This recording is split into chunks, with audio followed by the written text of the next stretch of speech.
OMG! Bansang China hindi talaga tumitigil. Bukod sa West Philippine Sea, Mavulis Island sa probinsya ng Batanes, balak na namang sakupin. Secretary Defense Gibo Teodoro at General Romeo Browner Jr., Chief of Staff Armed Forces of the Philippines, naalarma nga ba? Naku China, wala na naman kayong magawa. Samantala, umano'y planong buwagin ang Task Force Davao dahil daw sa napipintong pag-aresto sa dating Pangulong Duterte. May katotohanan nga ba? Kaya naman mga kabayan, samahan niyo ko at sabay-sabay nating himayin ang mga maiinit na balita sa araw na ito.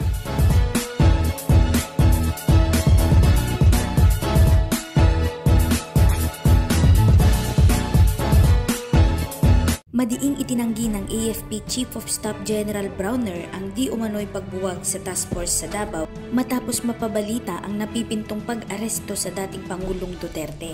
Kanyang Facebook page na Spokes Are segment, sabi mismo umano sa kanya ni dating Pangulong Rodrigo Duterte na anytime ay aarestuhin siya. Hindi daw sinabi ng Pangulong Duterte kay Roque kung saan nanggaling ang balita dahil di umano'y sa telepono lang sila nag-uusap. Inaw ng Pangulo na hindi daw siya takot sa warrant of arrest na galing sa ICC. Haharapin ko sila pero hindi ako magpapahuling buhay. 80 years old na ako, okay na ako, dagdag pa daw ni Pangulong Duterte. 2003 nang buuin ang Task Force Davao sa ilalim ng dating Davao City Mayor Rodrigo Roa Duterte. 70 sundalo ang kabilang sa task force na layunin na protektahan ang mamamayan laban sa mga terorismo. Gusto ko rin pong sabihin na yung balita po na bubuwagin yung Task Force Davao ay hindi po totoo. No? Hindi po totoong bubuwagin natin yung Task Force Davao. Instead, magdadagdag pa ho tayo ng mga task forces sa mga lugar na talagang nangangailangan ng puwersa natin para mapanatili natin yung kapayapaan. Yun lang po at mabuhay ang Pilipinas. Mismong si Secretary Defense Gibo Teodoro at General Romeo Browner ng AFP ang lumipad patungo sa probinsya ng Batanes para bisitahin ang mga sundalong nagpapatrolya sa island ng Batanes matapos umano ang banta ng pagsakop ng bansang China. Bukod sa West Philippine Sea, tinatangkading sakupin ang Mavulis Island dahil ito daw ang pinakahuling isla sa dulo ng hilagang Pilipinas malapit sa bansang Taiwan. Ayon sa kalihim, kailangan ng karagdagang sundalo at infrastruktura sa pinakahilagang parte ng Luzon na maituturing daw na spread head o dulo ng sibat sa dulo ng baseline ng bansa. Ang Mavulis Island ay matatagpuan 148 kilometrong layo mula sa bansang Taiwan. Bagamat walang naninirahan dito, gwardyado naman ito ng mga militar. Kalimitang binibisita din ito ng mga mangingisda galing sa Itbayat at Basco, Batanes.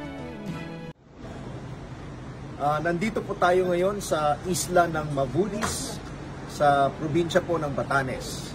Ito po yung pinakadulo na isla po ng Pilipinas sa norteng parte ng ating bansa. At makikita nyo po sa likod yung bandila ng Pilipinas. At ipinayo po natin dito para ipakita na itong isla na ito ay pagmamay-ari ng Pilipinas. Gusto ko rin pong sabihin na yung balita po na bubuwagin yung Task Force Davao ay hindi po totoo. No? Hindi po totoong bubuwagin natin yung Task Force Davao. Instead, magdadagdag pa ho tayo ng mga task forces sa mga lugar na talagang nangangailangan ng puwersa natin para mapanatili natin yung kapayapaan. Yun lang po at mabuhay ang Pilipinas. Miyerkules, ito po ay special edition ng Spokes Hour dahil nga po abay, ang daming nagulintang dun sa aking binalita na ang sabi nga ni PRRD ay anytime maarestuhin siya at saka yung posible dismantle ng Task Force Davao. So, kaya po tayo naging Spokes Hour para linawin. Unang-una, binibigyan po ng kumpirmasyon na sinabi talaga sa akin yan ni dating Presidente Rodrigo Roa Duterte na anytime pwede siyang arestuhin. Pinaninindigan ko po yun. Pero nung tinanong ko siya, saan mo nakuha impormasyon na yan? Dahil nasa telepono lang kami nag-uusap, ang sabi niya, ay, hindi ko pwede sabihin dahil nasa telepono tayo. Okay? Pero siguro naman, naniniwala kayo dahil siya dating presidente, ang dami niyang sources of intel. No? So ako, hindi ako nagdududa kapag nanggaling sa bibig mismo ni dating presidente na may banta na siya arestuhin. Ngayon, Kaya naman ako nagsuspokes hour ngayon kasi baka isipin daw ng taong bayan, ito sa pananaw ni PRRD, na takot siya doon sa warrant of arrest. Hindi po. Ang sabi niya, kung ang warrant of arrest ay galing sa International Criminal Court, haharapin ko sila, pero hindi ako magpapahuli ng buhay. 80 years old na ako, okay na ako. So wag po kayong mag-alala ha. Hindi po sa natatakot ang Presidente Rodrigo Roa Duterte kung meron ng warrant of arrest laban sa kanya. Hindi siya magpapabuhay na hindi siya magpapa-aresto ng buhay. Malinaw po yan.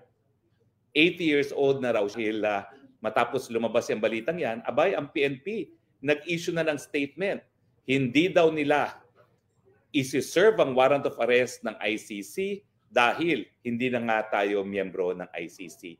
Na position din namin.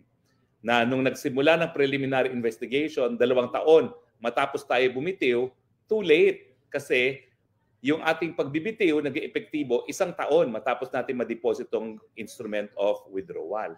2 years sila nagkuha ng permiso para mag-preliminary investigation. Too late the hero, natulog sa tangkungan. Hindi po takot si Presidente Duterte, hindi siya magpapabuhay ng buhay. Hindi siya magpapahuli ng buhay. Ano ba? Hindi magpapabuhay ng buhay. Hindi po siya magpapahuli ng buhay. 80 anyos na siya, okay na siya. Malinaw po tayo dyan. Ngayon, lilinawin ko rin po, nung aking siniwalat na posibleng pag-dismantle sa Task Force Davao, yung impormasyon na yan, hindi po galing kay PRRD. At hindi ko po sinabi na utos yan ni PBBM. Yan po yung impormasyon na nakuha ko sa isang very well-placed na informant na taga-Armed Forces of the Philippines din. Okay? So, nag-issue po ng statement, hindi lang statement, ng video ang Chief of Staff, si General Browner, at saka yung tagapagsalita ng Armed Forces of the Philippines na wala raw katotohanan yan. Well, nagagalak naman po ako na walang katotohanan yan. Kasi nga, kaya ko siniwalat yan, walang dahilan para ma-dismantle ang Task Force Davao. Unang-una, hindi po yan private army ng mga Dutertes. Ang Task Force Davao po ay isa sa pinaka-epektibong paraan para makontra mga terorista at iba pang security threat, hindi lang sa Davao, kundi sa buong Mindanao. So kung i-abolish yan dahil nga sa politika, dahil ang tingin nila, private army yan ni Presidente Duterte, ang magsasuffer po, ang magdurusa, ang mga taga Mindanao. Makokompromiso po yung kapayapaan sa Mindanao. Mantakin niyo po ha, napakatahimik ng Davao. And yet, katabi niyan, ang BARM, ang Maguindanao. Nasa gitna po yan nung talagang magugulong mga probinsya. At Task Force Davao talaga ang nagpanatili ng kapayapaan. Hindi lang po sa syudad ng Davao o sa Davao Region, kundi sa buong Mindanao. So, maraming salamat, General Browner. Maraming salamat sa spokesperson dahil yan po ang ating intensyon nang linabas natin yung impormasyon na yan. Hindi po dapat matuloy ang pagdidismantle ng Task Force Davao. Hindi po yan private army ng mga Duterte. Yan po ay para sa seguridad ng mga taga Davao at taga Mindanao.